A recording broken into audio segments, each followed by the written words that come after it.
Video বানিয়ে তুমি রোজগার করবে, লোকে কি বলবে, এমনটাই ধারণা ছিল আমার বরে। শুভ দুপুর বন্ধুরা, আজকে বাড়িতে হচ্ছে নীলকচু দিয়ে বনুয়া মুরগির তরকারি। আমি জানি অনেকেই তোমরা এটার মাংস খাওনি, আর এই যে নীলকচুটা দেখতে পাচ্ছ, এটা কিন্তু একদমই গলায় ধরে না। অনেকে এটাকে দুধ কচুও বলে। আজকের মাংসটা ঠিক এরকম দেখতে। এই কচুটা না মাংস, ডিম যে কোনো কিছুর সাথেই আমরা খাই, খুবই ভালো লাগে খেতে। প্রথমে যখন ভিডিও শুরু করেছি এরকম ভাবে কাউকে জানাইনি, তবে বরের থেকে কতদিনই বা লুকিয়ে রাখতাম। একদিন না একদিন ঠিক জেনে গেছে। আমার এই ভিডিও বানানো দেখে পাড়ার লোকেরা নানান মন্তব্য করে, আর ঠিক সেই কথাগুলোই আমার বরের কানে আসতো। কখনো বলতো, আমি তো ইনকাম করছি, তোমাকে কি ভিডিও বানিয়েই ইনকাম করতে হবে? তারপর যখন পুরো ব্যাপারটা বোঝালাম, আমরা ঠিক সারাদিনে যা যা করি সেটাকেই ভিডিওর আকারে ফুটিয়ে তুলি। এইসব ভিডিও দেখার জন্য দেশ বিদেশ থেকে নানান লোক অপেক্ষা করে, এতে খারাপ কিছুই নেই। তারপর একদিন পাশে বসিয়ে ওকে সম্পূর্ণ ভিডিওর ব্যাপারে খুলে বলল। তখন ও ব্যাপারটা আস্তে আস্তে বুঝতে পারল। ঠিক তারপরে যখন লোকে ওকে আমার নামে মন্তব্য করতো, তখন ও এটাই বলতো, বাড়িতে বসে আমার বউ ইনকাম করছে। যাই হোক, মিশো থেকে পিওর কটনের ওপর কয়েকটা নাইটি কিনেছি।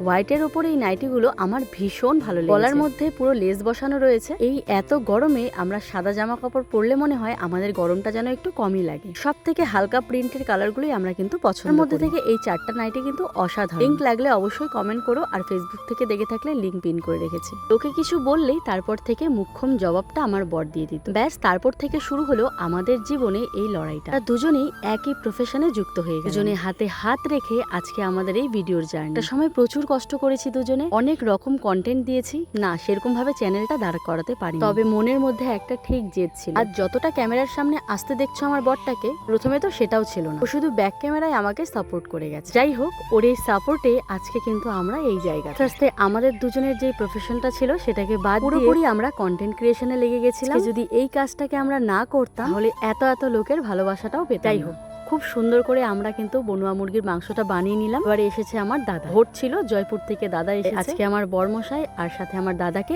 একসাথে খেতে দিলাম। একটু ভাত কম পড়ে গেছিল, তাই ভাত আবার বসিয়ে দিয়েছি। যাই হোক, যাদের বর ভিডিও বানাতে একদমই পছন্দ করে না, সামনে বসিয়ে ভালো করে আমার ভিডিওগুলোও দেখাতে পারো।